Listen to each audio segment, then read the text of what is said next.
But yeah, excited to jump in, and without further ado, I'm gonna move ahead. So today, there's really 5 main objectives that I want everybody to walk away from this presentation with. Is, number one, why is the traditional lead gen methods failing in today's market? The second point is, what account-based marketing actually looks like in practice. The third is the focus process. So we're going to share a process with you, a framework for sustainable growth. We're going to talk about how to use data and technology to engage the right prospects, and then why the future isn't short-term transactional lead gen for professional services firms. It's relationship making, and we'll talk more about what all that is. Oops. Why is this not advancing? Okay, but we would like to do a poll here first. Oops. What is this? Hold on, guys. Sorry. It's not allowing me to move back. There we go.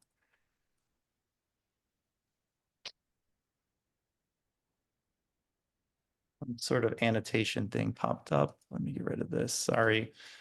All right, so I got to load this poll up here. And now the poll is no longer there. There we go, polls and quizzes.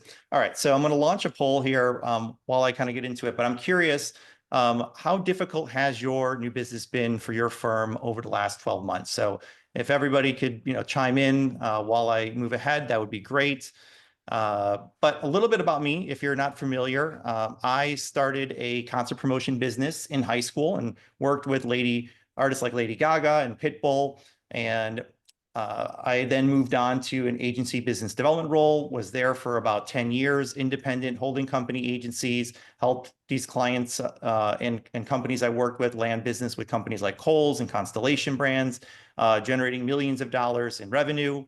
And then now I am the founder and chief growth officer of this firm. And we are an account-based marketing agency that specifically works with other agencies and consulting firms to help them land 6- and 7-figure opportunities predictably.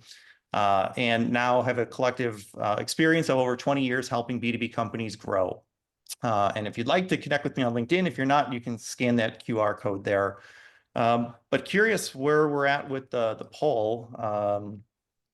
So let's see, I know there's still some kind of rolling in here, but it looks like we have 49% that say somewhat harder, still getting leads, but closing deals is tougher.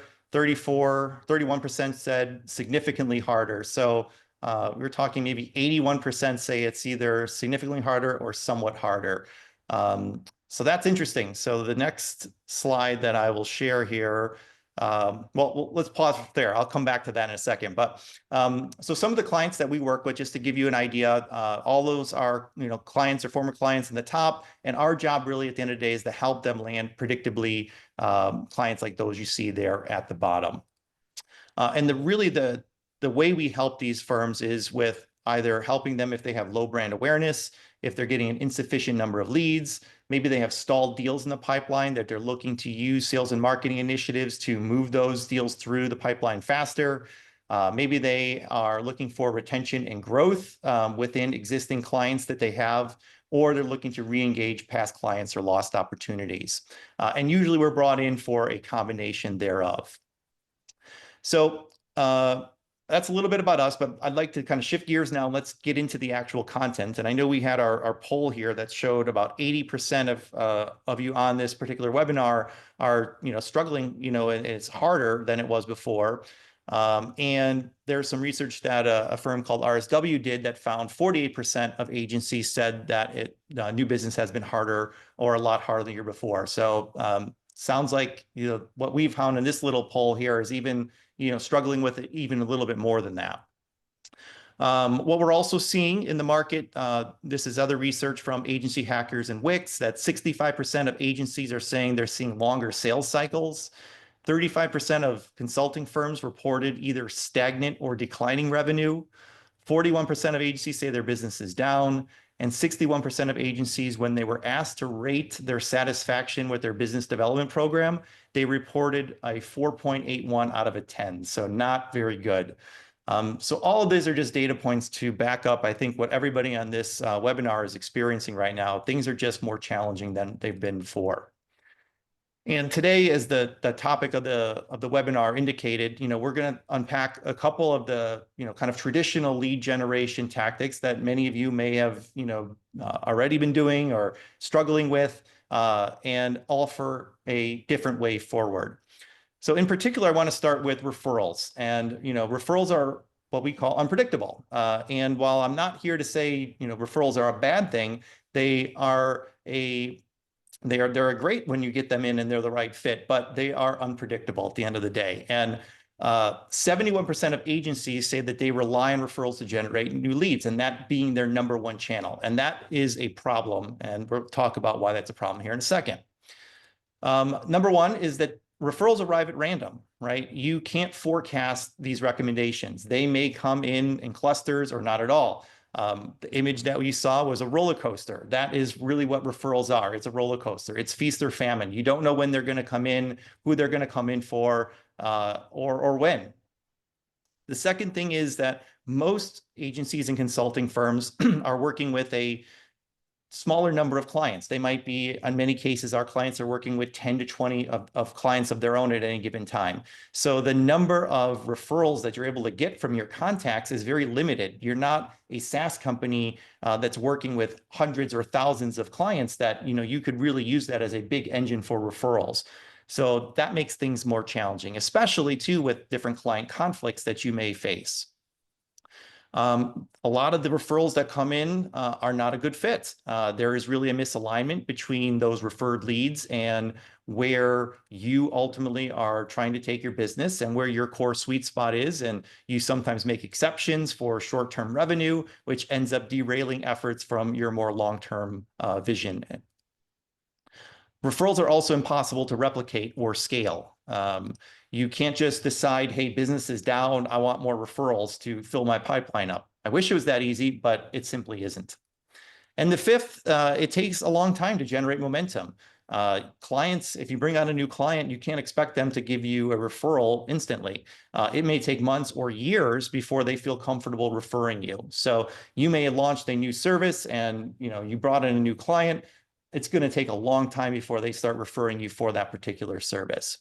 So it's for all of these reasons. Again, I'm not saying that referrals are a bad thing, but you can't rely on your business if you're if you're looking to grow and break into new markets or dramatically grow your revenue. And I see a lot of firms just over reliant on referrals for their business. So that's one kind of tactic or channel, if you will. The other that we're going to talk about, or one of the others, is SEO. And we've said, SEO is over. And some research done by Gartner found that they expect by next year, so just 1 year out, that there's going to be at least a 25% drop in traditional search engine volume. Why? In large part because of AI chatbots and other virtual agents. So other reasons why SEO is over is one is content saturation. There is more and more content being created more than ever before. And this report from Tenfold showed that 92% of B2B tech marketers are creating more content in 2024 compared to the previous year. So you are competing with more and more content. It's harder and harder then to get your eyeballs on the content because of this. In addition, there's a declining organic reach. So that could be everything from your kind of Google organic searches down to your social media. So there's research that shows that bloggers are citing that traffic is their number one challenge. We see it on social media channels. The reach that you used to get on LinkedIn from a post is dramatically less today than it was even 6 months ago. So it's harder to get that content in front of the right prospects. Then there's the whole thing that we started talking about earlier, the AI takeover.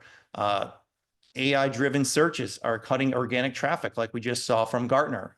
We're seeing other reports that show anywhere from 18 to 64%.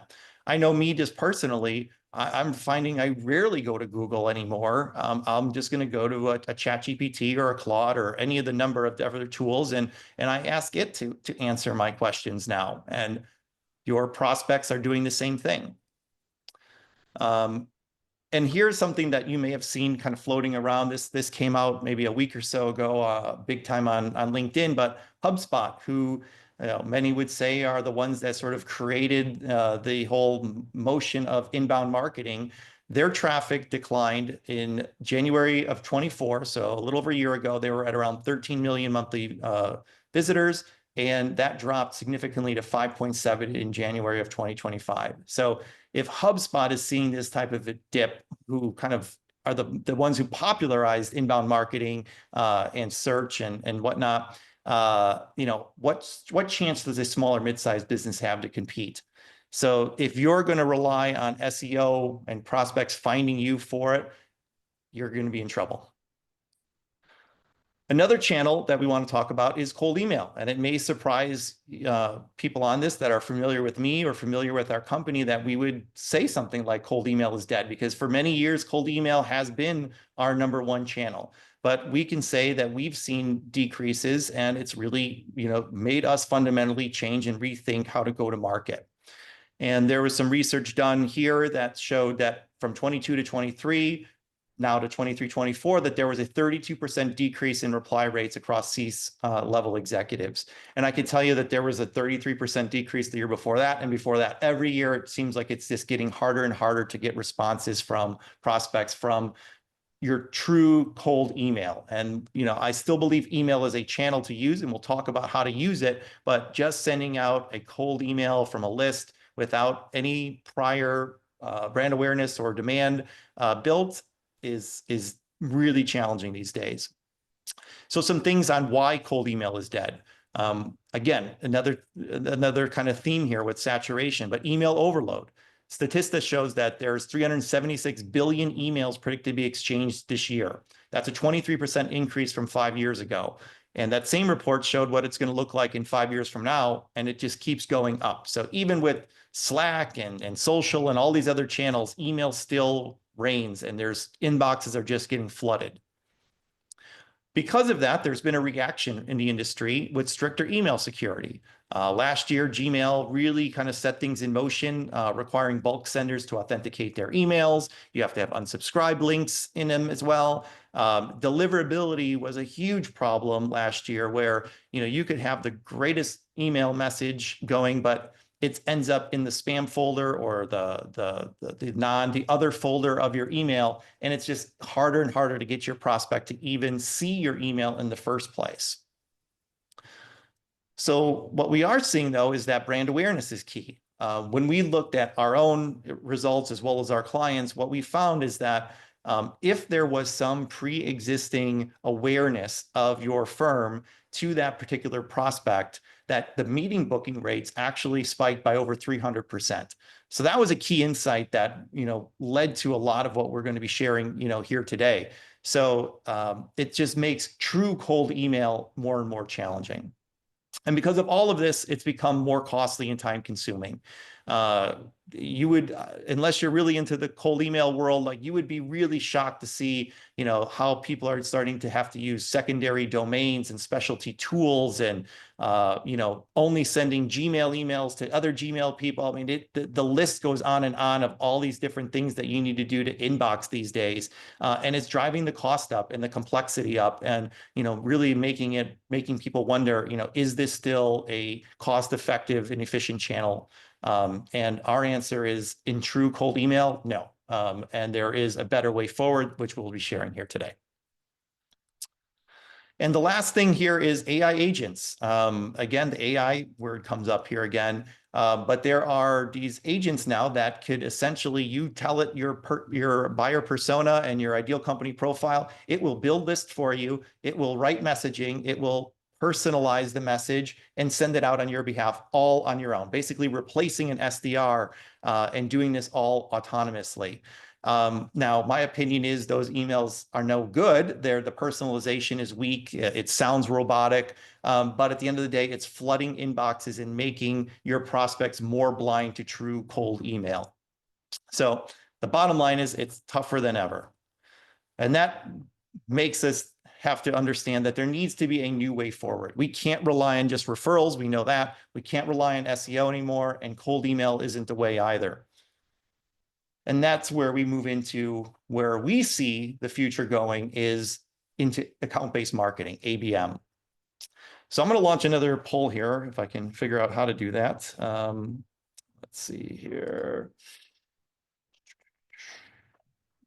go.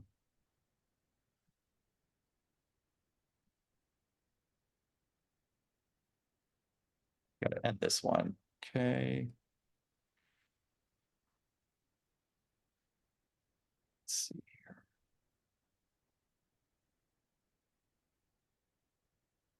Huh. Sorry, I'm not sure how to relaunch a new poll.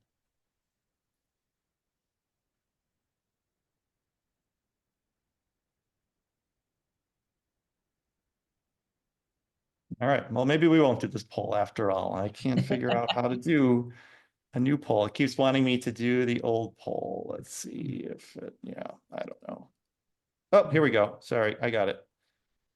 All right, so yeah, we would love to know then which of the following best describes your experience with accounts-based marketing. And if everybody can kind of chime in there, that would be great to give us kind of a sense of the familiarity of everybody with ABM. So as you guys are doing that, I'll provide what our definition is of account-based marketing. And for us, account-based marketing is a strategic approach to designing and executing highly targeted and personalized sales and marketing programs to drive business growth and impact with specific named accounts/companies. So there's a lot of words, but to kind of unpack that, first and foremost, it is highly targeted and personalized. This is not spray and pray. This is not AI agents. This is really true personalized programs. Sales and marketing, right? It is both. It is not just send out a cold email, a sales email. It is leveraging and aligning your sales and marketing efforts together. And it is targeting specific named accounts and companies. Again, it's not the spray and pray. It's making a decision on who are the right fit prospects and companies for you, and then leveraging that sales and marketing initiatives to send and produce highly targeted and personalized campaigns. Let's see. So looking at our poll here, we have about, let's see, the leader is 51% have not used ABM but are interested. Next, we are exploring ABM, considering. Then we have tested it, but not fully committed. And only 10% are using it as your primary approach. 2% say no. So yeah, and that's pretty consistent with some of the stats that you'll see here coming up. So why are we talking about ABM? There's some interesting data points. So these, many of them come from the Momentum Itzma, who sort of coined the term account-based marketing some 20 years ago. So ABM, while it may feel new, it's been around for a while, but is sort of seen a renaissance lately, especially because of some of the new technology that's available and how the cost of some of it has come down. But in terms of ABM in the spotlight, 87% of marketers are now saying they're expecting their ABM budgets to increase within the next 12 months. We're seeing that, according to this research, 77% expect to add more staff to ABM, and 17% are saying right now that they are fully established in their organization ABM. So I think what we had 11, so not too far off. And then 56% are still exploring or experimenting with ABM. So while it's been around for a while, it may feel like the ship might have sailed, but no, there's a lot of companies in the same position right now that are still exploring and considering using it. And I think that number is only going to increase for all the reasons we talked about up front. But why are they doing ABM? What is it showing? Well, companies that do activate ABM are seeing 84% growth in pipeline, 77% revenue growth, and 72% say that ABM delivers a higher ROI than other types of marketing. So there's a lot of data that's backing up that these programs are working, especially in the professional services world where we're talking, again, enterprise level deals. So at the end of the day, we know the market is more competitive ever. The way buyers are making purchasing decisions has fundamentally changed. So we know that there needs to be this better way forward, and this necessary evolution and we're going to talk about what that evolution is here in a second. So the overall idea here is that we need to shift from lead gen to relationship making. And what we mean by relationship making, that is a term, I guess, that we've created, is we know professional services firms, it is a relationship business. That's why referrals are so high on the list. But as we've talked about, you can't rely just on your relationships. So you need a proactive way to create, build, and nurture new relationships. And we believe that doing that through account-based marketing is the best way forward. So with that, we've developed this relationship making process, and it's an acronym that we call FOCUS. And we're going to spend the rest really of this session walking through how we think and how you can think about ABM moving forward and how this could apply to your firm. And I think you're going to start to see the dots, connect the dots, and feel how different this is than just relying on a blog post to drive you traffic, or a cold email to bring in your lead, or waiting around for a referral. So the first part of focus is find and prioritize accounts. So that is now identifying ideal companies that have similar challenges and prioritizing them with event triggers.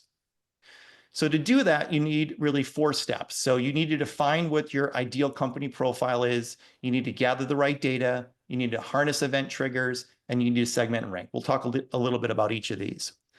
So in terms of your ideal company profile, this is where you got to make some decisions on, all right, what are the right industries that we have a right to win?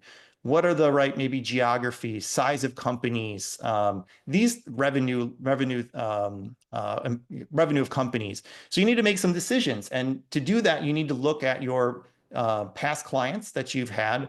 Who are the ones that you won? Who are the ones that you lost? Who are the most profitable clients in the long run? Who are maybe unprofitable? And you need to start making a lane. The whole idea here is find and prioritize. You can't have an effective program if you're trying to be all things to all people.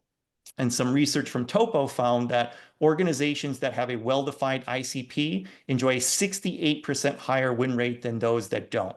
So you do need to plant a flag in the sand here with this. And this is one of the most critical steps. From there, you need to gather the right data. Now, let's say you have a profile. In this example, maybe they're $100 million higher education institutions in the United States. So you could use tools like LinkedIn, Sales Navigator, Zoom Info. There's a whole slew of these tools available. To ultimately, you want to build a list of all the companies that meet that higher level ICP. So maybe you're starting off with, 1,000 different companies that might meet this particular criteria for yourself. Now that's a lot. 1,000 is still a lot. So this is where event triggers come in. So event triggers are either external or internal events that indicate a prospect might be in market or will be in market for services like yours.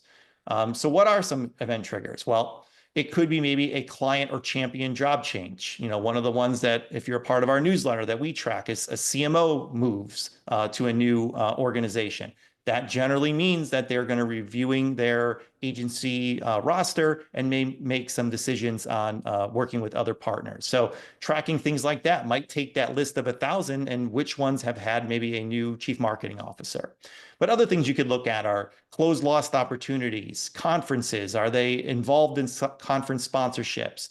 Are they registering for certain events? Did they recently get funded? Are they hiring? Is there a surge in hiring for a specific title? Did they recently go through a merger or an acquisition, or are they about to?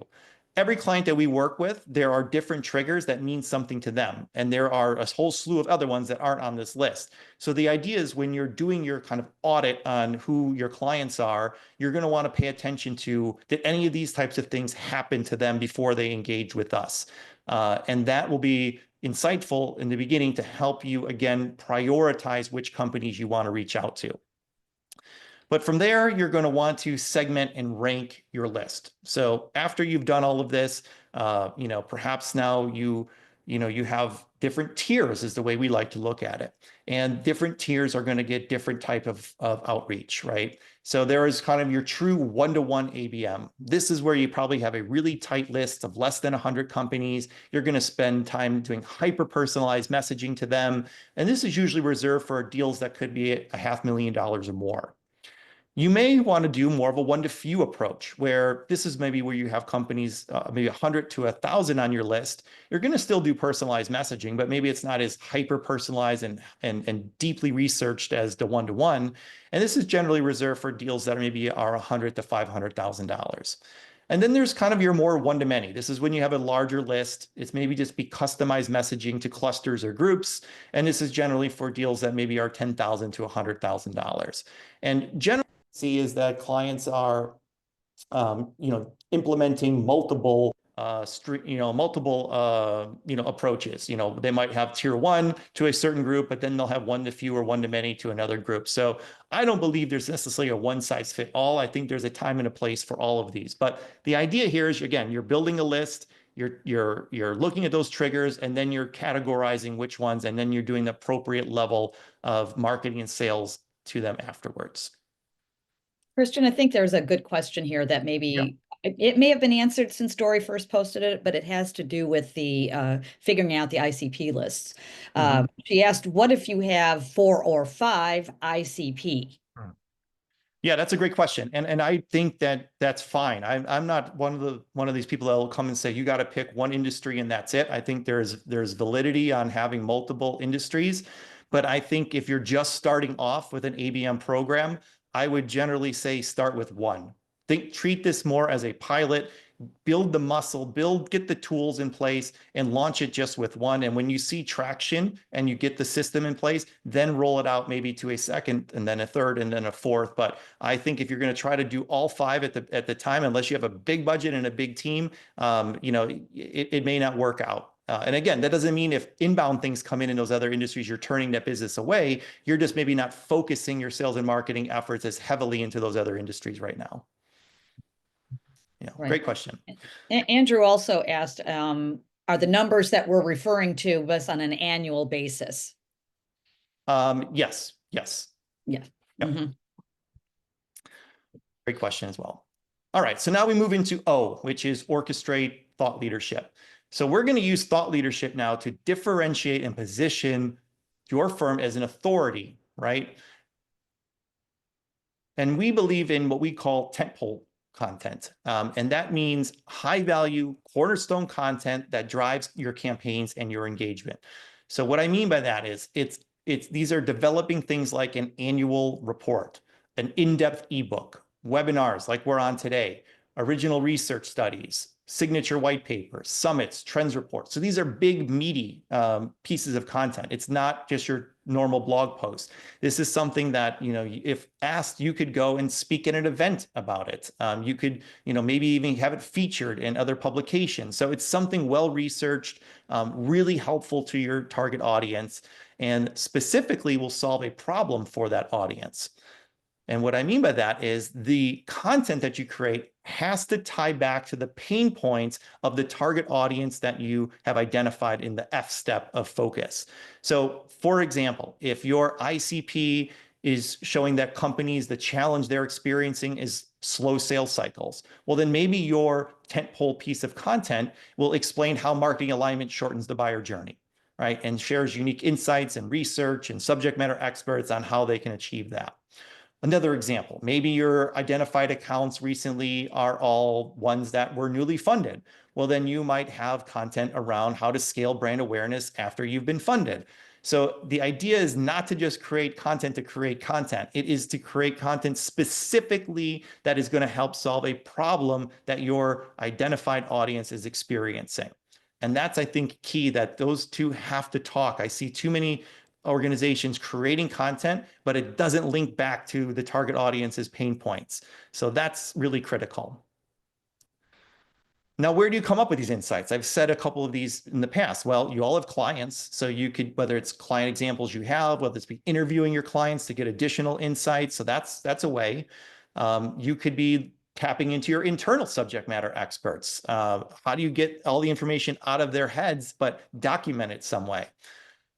Maybe you go to external thought leaders, interview them. What is their point of view? What is their ideas on how to solve these pivotal problems?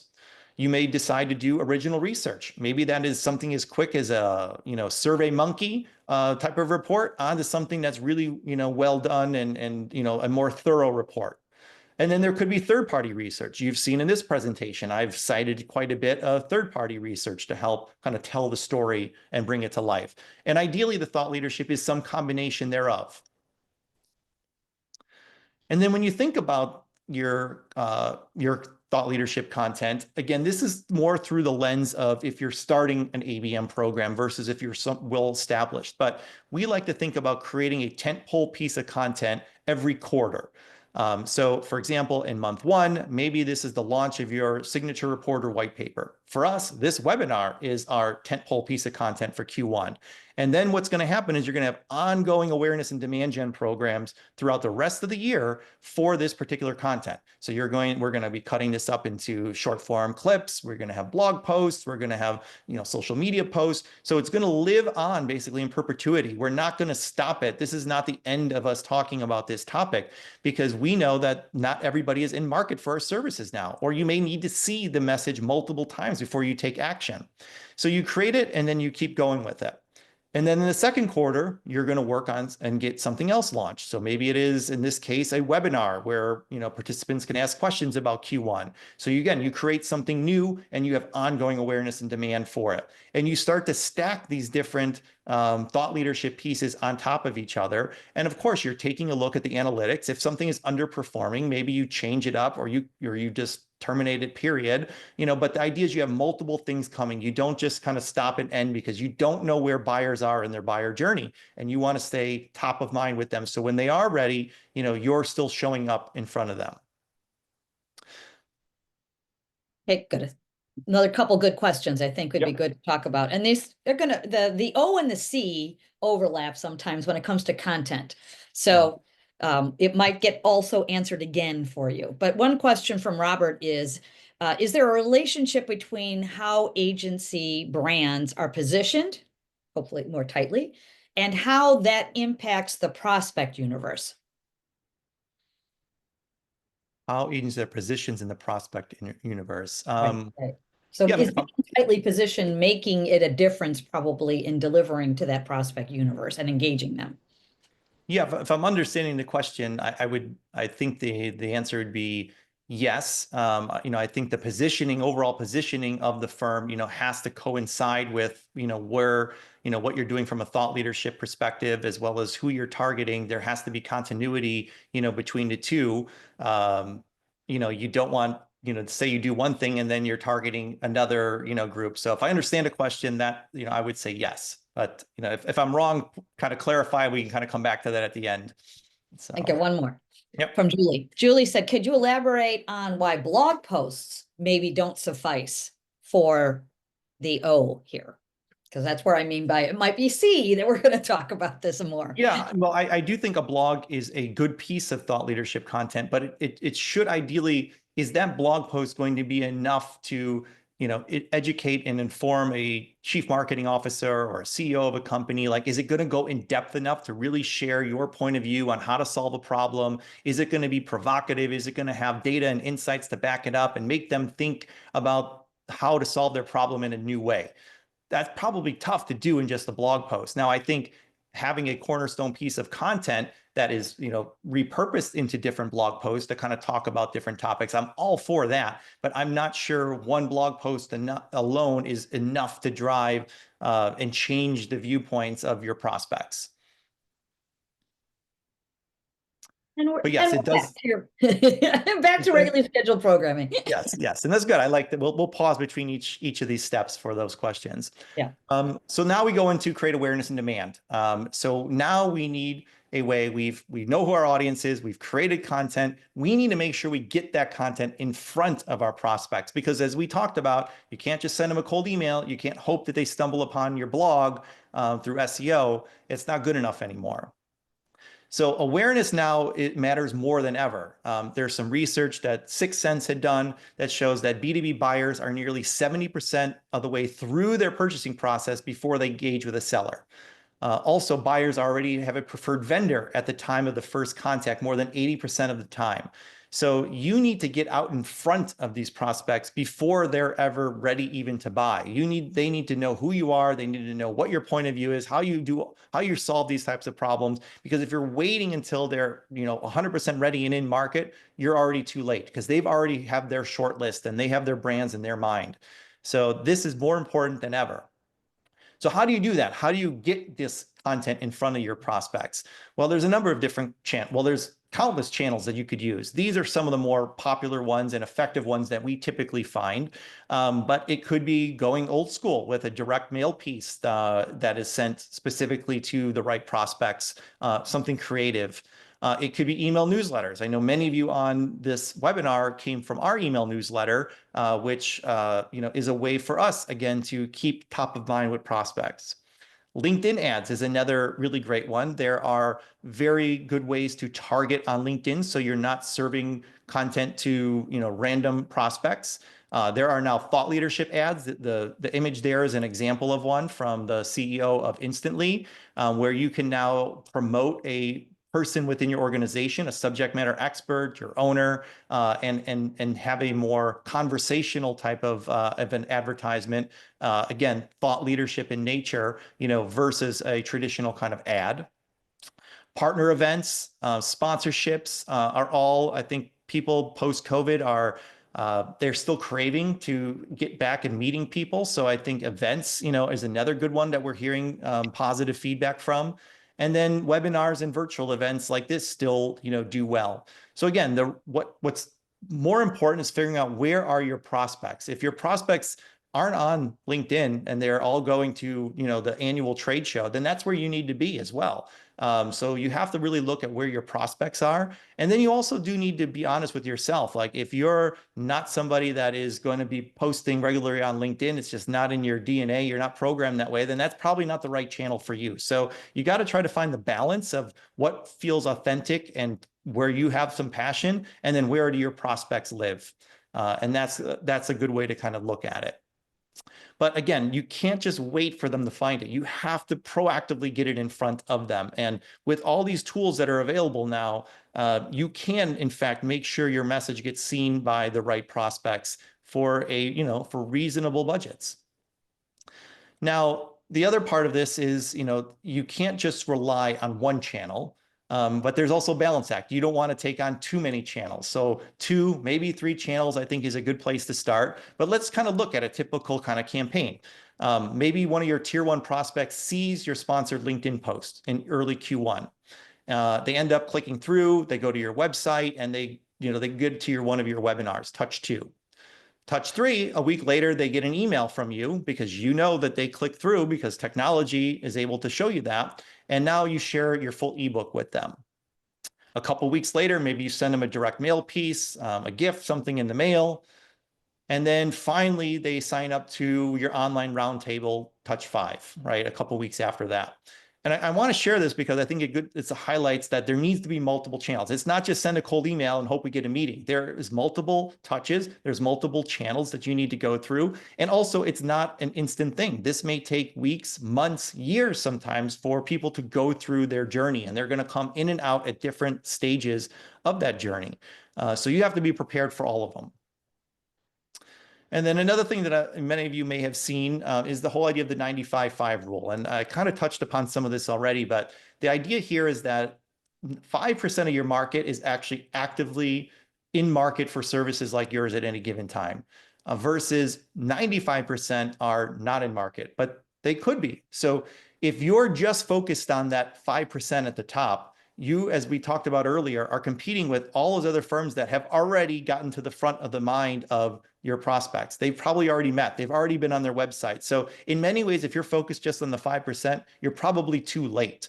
So you need to focus on the 95% to build awareness and demand. So when they do move into the 5%, you're the one on the short list this time. You're the one that they have brand preference for. And that's what you're going to do through your demand creation and thought leadership. So this is a question we get a lot, is how do you measure this though? So a few different things. I won't go into too depth here, but first it starts with identifying that target number of accounts. So let's just make up a number and say it's 1,000 higher education institutions. You want to look at market reach. So using the different demand gen channels that you have, whether it be LinkedIn ads or email newsletters, how many can you say you've actually reached in that time period?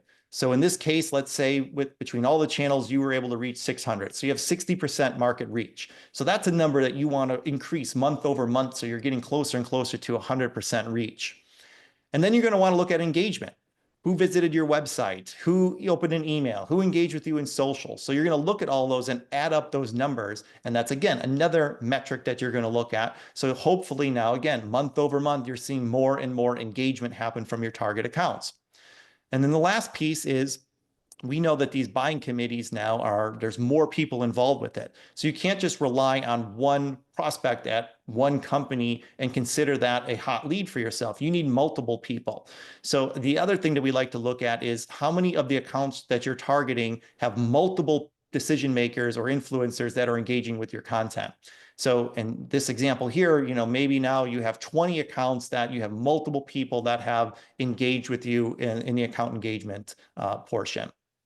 And so this is the way we like to try to think about, measuring, is this demand gen program producing where we want? It's not necessarily meetings at this point. It will be, these are leading indicators to get you to that point. We have any questions, Janet? Yes, we do. We have a very good one, I think, too. There's two questions. One, the first one is, how do you scale this when your team members are focusing on clients, on current business operations? It seems very labor intensive to do all of this. Yeah, and that is a big problem, I think, with agencies and consultancies is staffing, right? Many don't allocate enough resources to business development and sales. Depending on who you talk to, it could be anywhere from 5 to 12% of revenue should be allocated towards sales and marketing initiatives. And when we find time and time again that number is, woefully lower for most firms. But when you look at the high performing and growth firms, they're actually investing much more than that. So, I don't have a magic answer to that other than, making sure that you have, dedicated staff or the right partners that can bring this together. I'm sure if you're kind of seeing this for the first time, this probably does seem a little bit overwhelming, but I could tell you that with the right tools and the right process in place, it does start to run like a better, like a fine-tuned machine. And what I also like about this approach is that once you do all of this, and you'll see it more as we come up, you're not reaching out to 1,000 companies, every month, right? You're focusing your efforts at the end of the day on a smaller group of prospects that have kind of gone through this funnel, if you will, already. And you'll see a little bit more of that as we move forward. Yep. And that's why there are resources like us out there to help with that. I had to throw that in there. Shameless plug. Shameless plug. Yeah, shameless plug. Exactly. Another good question, and we're going to talk in this a little bit more in our you section. But somebody asked, do you have to track these touch points in order to be successful? Well, I'm sure you could be successful without tracking them, but I think you'll be more successful, if you do track them. And I think it's also would be easier to get budget approval and buy-in from the executive team if you're able to, demonstrate some of these metrics and numbers, to the leadership teams. Yeah. So now we move into focus, which is uncover intent signals. So what we want to do here is identify those engaged prospects for hyper-personalized outreach. So this is where really the data and the tech piece come in. So when we talk about intent signals, we think about them in 3 different layers. One is first-party intent. So these are prospects that come directly from your own properties. So this could be you have an email newsletter, someone who's clicked on your newsletter the last 3 weeks in a row, somebody who joins a webinar that you host, somebody who visits your website and visits your services page and then your pricing page. So that's data that you own on your own channels. Then there's the secondary intent, which could be data from other partners. So maybe you're co-hosting a webinar with a partner, or maybe you're posting on LinkedIn, which is obviously an outside platform, and you're reviewing who engaged with that content. Then there could be third-party intent. You may have heard of tools like Bombora or 6 Sense. So these are tools that are able to track searches that companies are doing on relevant topics. So if you're a digital marketing agency, maybe you're tracking what companies are searching for digital marketing services, and these type of tools can give you lists like that. So ideally, you're working with some combination thereof. First party is probably the strongest, but the second party and third party are also good indicators of, again, prospects that are likely in market or about to be in market. So some of this typical signal tracking that we do from a first party standpoint is, if we are sending out cold emails, who's opening them, who's downloading gated content, things like new followers on LinkedIn, post engagement on LinkedIn, new connections, profile views, newsletter clicks, open subscriptions, webinar registrations, website visits. So these are all ones that, there are fairly inexpensive tools that might be free or like I said, inexpensive that you could track. And many of these, if you have some of these tools already, they're probably already built into that. But you're going to be looking at these types of signals to identify, all right, of the big universe of contacts that we have in our ICP, who's leaning into our demand gen and thought leadership program. And then you're going to want to come up with some sort of scoring mechanism for this, because every signal is not the same. Just because someone hits your website doesn't necessarily mean that they're a hot buyer right now, versus somebody who maybe went to your contact us page but didn't fill out the form. Well, something is on their mind, so they may get a higher score. Someone who joins a webinar may not be as strong as someone who downloaded a case study. So again, the scoring mechanism, that's something you're going to need to figure out for yourself, because it does vary from organization to organization. You're going to want to look at your past history. And again, you're just looking to start something. I wouldn't get too hung up in the individual scores in the beginning, but just know that that's what you're kind of working towards. And then again, we talked about some of the tools here. There is sort of like a crawl, walk, run approach that we look at. In most cases, our clients are starting off in the crawl stage. If you're going to have an email newsletter, you probably need an email marketing program. If you're going to be building lists, you need a data enrichment tool, sales engagement platforms, website visitor ID. So nothing here is overly expensive or complex. You may even have a lot of this already. And that's what we kind of consider this is sort of baseline just to get started. You want to aspire to, within the next 6 to 12 months or so, to get into the walk stage where you actually have a CRM and it's connected and working. Maybe that's when you're starting to look at some of the intent platforms or website personalization. So again, there's different levels of this. Some of them I think would be more higher on my list than others. And then we get into run. And I think for a lot of professional services firms, this is probably overkill for a lot of them. This is maybe for, again, higher volume SaaS type companies, but I wanted to include it on here just to know kind of what's out there and what's available. But really, you can get by creating something very scrappy just by using the tools there on the left, which again, are not overly complex or expensive. But what you're going to really want to do here is what's important with this signals is connecting the dots. You're going to want to look for multiple signals. Just because someone followed you on LinkedIn may not mean that they're a hot buyer right now, but they followed you on LinkedIn, they signed up to your newsletter, and they commented on your blog. That might be a much bigger indicator that they're engaged. You're going to want to look for trends. Are these signals very evenly distributed over a long period of time, or do they all of a sudden spike? Because if they spike, that means probably something has come up and they're more interested now. You want to combine it with context as well, like some of those triggers that we talked about. Are you seeing some signals happen? And then they just got a new CEO. Well, then that might be something that we're going to want to connect some dots with as well. And then ultimately, yes, there are tools out there that can do some of this scoring for you. I don't think that's something you need to launch with. At the end of the day, human insight, is gonna beat any sort of scoring mechanism that's out there, at least at this point in time. Especially if we're talking again, agencies and consultancies that aren't doing a super high volume of leads in most cases. Anything there? I know we have about 10 minutes left. Yes, I want to be I know. fast. I'm gonna a couple good questions here, I think. Joel asked, what is our view on cold calling to prospects via mobile phone if they interacted with content? I say yes. I don't see a reason why not to. I don't consider that a super cold call at that point. They already know who you are. You have some idea of what they engaged with, so you can call them and talk to them specifically about whatever piece of content that they talked about. So it's a very different than just calling somebody out of the blue. For sure. One more question on that. When you have new followers on LinkedIn, do you suggest reaching out to them directly? Yes. Yeah, I don't Good see answer. any reason why not to.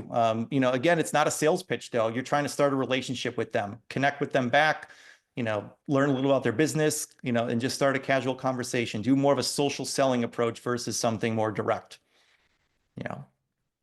So that leads us to the last step here, which is S, predictive prospecting. So you wanted to now directly reach out to these engaged decision makers, kind of what that last question was about.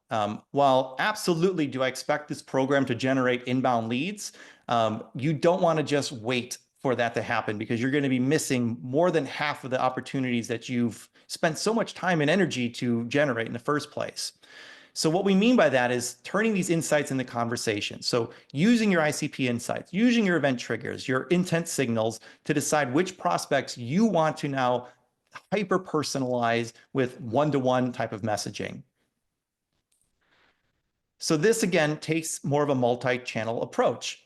You mentioned LinkedIn. Maybe it is sending them that LinkedIn connection request day one. And then maybe you're following up with an email a couple days later. Maybe it's that cold call that we talked about then a couple minutes ago. Maybe it's another email that happens. So again, the other thing that's important here to think about is it's not just one touch. You're probably still going to have multiple touches, but in a more direct way. But again, you're not calling, you're not DMing random people. You're only focusing on those that have shown some level of engagement with your demand gen and your thought leadership content. So how do you measure success here? Well, you're going to look at things like response rates. How many people do you reach out to are you getting a reply back? How many of those are turning into meetings? We also look at accounts to meetings ratio. If you have 20 accounts that you're targeting on your list, how many turn into a meeting? If you've turned in 2 out of the 20, that's a 10% accounts to meetings ratio. Pipeline velocity. The whole idea here is that you're going to shorten the sales cycle because you're focusing on those companies that are in market or about to be in market versus spending a lot of resources on companies that are not in market. So your sales cycle should go down. Your close rate should also go up because, again, you're focusing on companies that know, like, and trust you and are in market versus, pitching anything that has a pulse. And then your average deal size should go up as well because you've now selected the right type of companies for your business versus taking any inbound lead that happens to come through the door, even though it may not be the right fit. So these are all measures to, show that whether what you're doing is working. And these numbers should all go up over time. So with that said, what is the path, forward here? The 5 key takeaways, again, that I want everybody to take away from here is that, again, the traditional lead gen methods are failing. I want you to really start thinking more and more. I know a lot of people on here are thinking about ABM, have heard about ABM. Keep educating yourself about it. We've offered this focus framework. I think this is a great way to think about it and puts a process behind it. So it takes ABM, which can be an opaque idea, and puts some guardrails behind it. Start looking more into some of the data and technology tools that I mentioned. And everybody's going to get a copy of this presentation as well as the recording. So if you want to start looking into some of these different tools and costing them out, seeing their capabilities. And this is an ever-evolving space with AI. The things that exist today didn't even exist 6 months ago. And then overall, I want everybody to walk away from this saying, putting away the idea of traditional lead gen that's short-term and transactional and start thinking about how are we going to develop long-term relationships. This is not about, you don't launch an ABM program because you need business next month. This is a long-term thing that you need to invest in. So you can pretend that it's not going to take a long-term and continue to do these old school tactics that aren't effective, or you can shift that mindset to more long-term thinking. So a little bit plug about us, how we do help clients. There's really 3 areas. We help with creative and content, demand gen, and prospecting. So again, everything from helping with the thought leadership content strategy to actually developing it in many cases. On the demand gen side, helping develop the strategy with it, or even implementing things like email newsletters and LinkedIn advertising.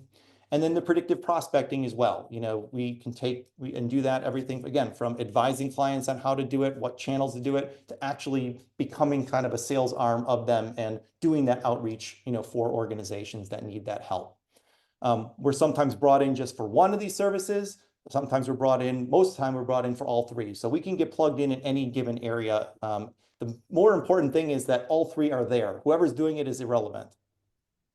And then again, most of our engagements start with this kind of growth strategy assessment and roadmap, where we're going to look into, what are your business goals, the problems you solve, the target accounts, your content and messaging, your tech stack, and team resources. You can't just launch an ABM program out of the blue. You need to really think through the strategy, identify the gaps, and figure out, what other areas maybe do we need to build on first before we're ready to implement that. So I know we got a couple minutes, maybe we can get a couple Q&A questions, but anybody that wants to extend this conversation more on a one-to-one basis, feel free to email me directly. Be happy to set up a call with anybody to talk about, ABM, whether you're just thinking about it or whether you already have one and you're looking to optimize it. Happy to have those conversations with anybody on this call here. So with that said, I know again we got a couple minutes, but you know, and I can, as long as the Zoom doesn't kick us off, you know, I could stick around for a couple more minutes as well. Well, I think we did get through most of the questions because that's why I didn't want to leave it all to the very end, and I kind of got through most of it. I know that one idea that Matt offered here, is just something that we might want to reflect on, is agencies might want to look at the clients where they have the most success, which is part of what we would do with an ICP, and you analyze the why, and then you look for those attributes as they develop the new target lists. You know, and if you go through a good ICP and a buyer persona examination, you know, you will be able to start to figure that out. You know, I mean, maybe you even want to talk about pivotal problems. I don't know if that's another area that, you know, is something that if you can identify, you're going to find alignment in the right growth. Yep. No, I agree. Yeah. And we typically with clients, we'll take them through that exercise of the best clients and also the worst clients. What are ones that maybe are the qualities that, you know, you can identify that you don't want to work with and eliminate those. Excellent. I think I've gotten everybody's.